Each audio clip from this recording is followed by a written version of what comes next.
Chers fils et filles Wemenu, autorités politico-administratives, civiles et militaires en vos rangs et grades respectifs, Majesté et tête couronnée, chers frères et sœurs en Christ, et vous tous, âmes de bonne volonté. Avec vous et pour vous, je rends grâce au Seigneur qui nous rassemble de différents horizons pour célébrer la joie d'être ensemble, fils et filles d'une même famille. Et pour que les grâces du Seigneur abondent sur nous, l'Église nous invite à méditer des textes soigneusement choisis en ce 7e dimanche du temps ordinaire.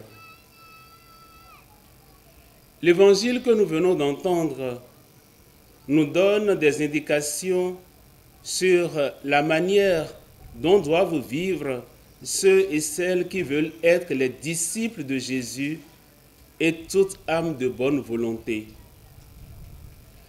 Le disciple, c'est d'abord celui qui écoute la parole d'un maître et qui essaie d'en tirer profit. Aujourd'hui, Jésus déclare avec exigence: aimez vos ennemis, faites du bien à ceux qui vous haïssent, souhaitez du bien à ceux qui vous maudissent, priez pour ceux qui vous calomnient. Et Jésus en rajoute une couche: à celui qui te frappe sur une joue, présente l'autre. Cette attitude suggère d'aller au-delà de ce qui est raisonnablement juste. Dans cette ligne, Jésus identifie et énumère ceux qui sont nos ennemis, ceux qui nous haïssent, ceux qui nous maudissent, ceux qui nous calomnient, ceux qui nous frappent, ceux qui nous prennent notre manteau, ceux qui nous demandent quelque chose, ceux qui nous volent notre bien, ceux qui nous trompent et nous exploitent. Il est facile de trouver dans notre vie ceux et celles qui nous font du tort, mais Jésus nous demande de les aimer. Vraiment, l'enseignement de Jésus nous dépasse. Il nous faut alors chercher à comprendre sa pensée. Est-ce bien raisonnable de parler d'amour et encore plus d'amour des ennemis? N'est-ce pas une pure folie? N'est-ce pas une utopie? Ne va-t-on pas nous rire au nez comme à des gens complètement déconnectés des réalités de la vie? On serait tenté de donner raison au philosophe allemand Nietzsche qui affirmait, je cite, « La morale chrétienne est faite pour les faibles et les poltrons ». Fin de citation. Faut-il alors que nous nous exposions à toutes sortes de déboires dans l'intention d'imiter la bonté du Père des cieux? Non, il n'en est pas ainsi, car aimer ses ennemis demande une grande force morale. Il ne faut donc céder en rien à la lâcheté, car les exigences de l'Évangile nous révèlent ce que doit être notre identité de chrétien, de Wemenu et d'âme de bonne volonté, c'est-à-dire des hommes et des femmes appelés à exercer la miséricorde, car le nom de Dieu est miséricorde. Il est vrai que c'est une mission difficile, mais ce n'est pas une mission impossible. C'est un fait que nous opposons trop souvent la justice au pardon et inversement le pardon à la justice. Car en pardonnant, on ne renonce pas nécessairement à la justice. Pardonner implique seulement que je décide de renoncer à la vengeance. Jésus nous demande de ne pas rendre le mal pour le mal. Il nous demande aussi de ne pas nous ériger en juge, car Dieu seul est juge. Jésus nous exhorte à ne pas condamner, mais à pardonner. En renonçant à la vengeance, nous rompons le cercle vicieux de la violence. Car si nous portons un coup, nous donnons une raison à l'adversaire de nous donner un coup en retour. On n'en finit plus, car la violence entraîne la violence. En effet, répondre au mal par le mal, c'est commettre le mal soi-même. Ce n'est ni réparer le mal, ni guérir le coupable. Répondre à la méchanceté par la haine et la violence, cela ne fait qu'aggraver la situation. La véritable justice a sa source en Dieu. Et le désir de Dieu, c'est notre salut par sa miséricorde pour toute l'humanité. Comme l'écrit si bien l'apôtre Paul dans sa première lettre à Timothée, Dieu veut que tous les hommes soient sauvés et parviennent à la connaissance de la vérité. Nous en avons la conviction dans l'évangile de ce jour, quand Jésus déclare « Soyez miséricordieux, comme votre Père est miséricordieux. Ne jugez pas, et vous ne serez pas jugés. Pardonnez, et vous serez pardonnés. » Jésus met la barre vraiment haut. À taille humaine, c'est impossible. Le pardon appelle le pardon et l'amour appelle l'amour. Si quelqu'un nous fait du tort, nous avons la mission de rétablir la justice en lui pardonnant. À ce sujet, la première lecture de ce jour est largement éloquente. L'amour des ennemis se pratiquait déjà dans l'Ancienne Alliance, comme le roi David nous le montre dans la première lecture tirée du livre de Samuel. David a eu un comportement exemplaire et digne de Dieu.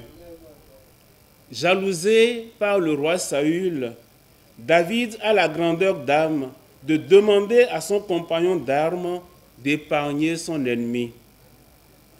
David agit en artisan de paix. Le plus fort, ce n'est pas le bourreau. Le plus fort, c'est celui qui pardonne.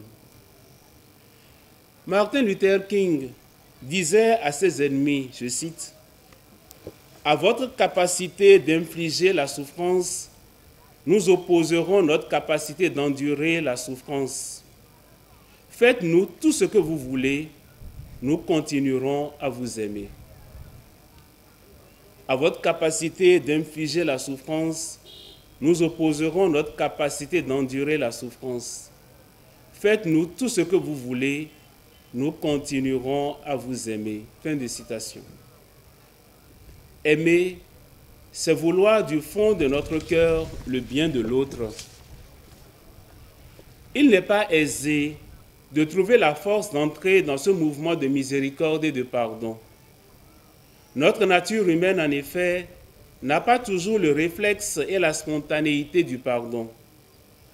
Notre esprit est plus facilement tourné vers la vengeance. Il suffit de voir nos comportements de tous les jours et nos langages avec des mots et des expressions liées à la vengeance et à la violence. Fort heureusement, dans la deuxième lecture de ce jour, Saint Paul nous montre comment, dans le Christ, nous pouvons passer de l'humain au spirituel. La générosité, la miséricorde, l'amour des ennemis sont autant d'exercices susceptibles de nous aider à effectuer le passage entre l'humain et le spirituel pour vraiment devenir des fils et des filles du Très-Haut que nous devons imiter en toutes choses. Il nous appartient d'examiner nos relations fraternelles afin de mettre en pratique cet enseignement en pensant à des personnes concrètes qui nous entourent. Nous avons alors à cultiver en nous le pardon, le réflexe de la charité qui est le geste d'accueil par excellence. Au cœur de la célébration de cette fête identitaire et des retrouvailles, nous avons apporté des intentions que nous déposons aux pieds du Seigneur en suppliant Marie pour son intercession. Au nom de ces intentions, je voudrais mettre un accent particulier sur la prière pour les victimes qui peinent à pardonner à ceux qui les ont blessés par une parole, une action, une attitude ou un geste déplacé. Prenons conscience que nous pouvons devenir notre propre ennemi en nous enfermant dans notre rancœur, dans notre ressentiment, dans notre amertume, dans notre douleur. Oui, le Christ a vécu en homme libre, sans se laisser enfermer dans la spirale de la violence ou dans le regard d'autrui. Père, pardonne-leur, ils ne savent pas ce qu'ils font. Je voudrais aussi vous inviter à penser à ceux et celles qui ont la noble mission de rendre la justice dans la cité et dans l'Église, de même qu'aux professionnels du droit, que sont par exemple les juges et les avocats. C'est en contemplant intimement le visage de la miséricorde que les fidèles que nous sommes, fils et filles Ouémenou, âmes de bonne volonté et tous les chrétiens ensemble, nous pourrons nous-mêmes être des porteurs de miséricorde à tous nos frères et sœurs, quelle que soit leur race, leur langue, leur culture, leur origine, leur provenance. C'est dans cet esprit que prend tout son sens notre devise Wemekwe, à savoir venir en aide à l'homme, voler au secours du frère et de la sœur pour les mettre debout en assurant leur développement humain intégral. Nous savons bien que Wemekwe, c'est l'outil opérationnel de développement de l'ère culturelle Weme et ses activités sont prioritairement axées sur la mise en œuvre de programmes de développement pour les 4 communes de la vallée de l'Ouémé. Je veux citer Adjoum, Agégué, Bonou et Dango. Cette association apolitique s'investit dans la promotion d'un développement inclusif de la région à travers une forte solidarité dans la réalisation d'œuvres sociales. C'est une belle manière de mettre en pratique les œuvres de miséricorde à la suite de notre vénéré Père Dominique Adéyemi, l'apôtre de la miséricorde dans le Weme. Son objectif a toujours été de mettre l'homme debout en se fondant sur l'Évangile, avec une ardeur toujours renouvelée de témoigner de Jésus-Christ par ses œuvres. Le Père Adéyemi a largement contribué à l'évolution des fils et filles de chez nous. Nombreux sont ceux et celles qui lui sont redevables aujourd'hui pour avoir été mis debout par lui. Avec ce grand apôtre de la vallée, les fils et filles Weme ont compris leur mission d'annoncer à leur tour la bonne nouvelle en mettant en place des structures qui permettent à tous de vivre décemment, d'avoir le minimum pour pratiquer les vertus, en l'occurrence la miséricorde, la générosité, le pardon. En vous assurant de ma communion priante pour la réussite de cette 15e édition de Wemekwe, j'encourage toute notre assemblée, et en particulier les femmes et les jeunes, à ne pas se contenter seulement d'être bénéficiaires des actions sociales de Wemekwe, mais à prendre partie intégrante. Imprégnés de la vertu, de la miséricorde et du pardon, ils agiront ensemble pour un Weme plus grand et plus prospère, comme le dit si bien notre devise. Je voudrais alors conclure ma méditation avec vous par cette belle prière de Saint François d'Assise. Seigneur, fais de moi un instrument de ta paix. Là où est la haine, que je mette l'amour. Là où est l'offense, que je mette le pardon. Là où est la discorde, que je mette l'union. Là où est l'erreur, que je mette la vérité. Là où est le doute, que je mette la foi. Là où est le désespoir, que je mette l'espérance. Là où sont les ténèbres, que je mette la lumière. Là où est la tristesse, que je mette la joie. Ô Seigneur, que je ne cherche pas tant à être consolé qu'à consoler, à être compris qu'à comprendre, à être aimé qu'à aimer. Car c'est en se donnant qu'on reçoit, c'est en s'oubliant qu'on se retrouve, c'est en pardonnant qu'on est pardonné, c'est en mourant qu'on ressuscite à l'éternelle vie. Qu'il en soit ainsi aujourd'hui et chaque jour de notre vie. Amen.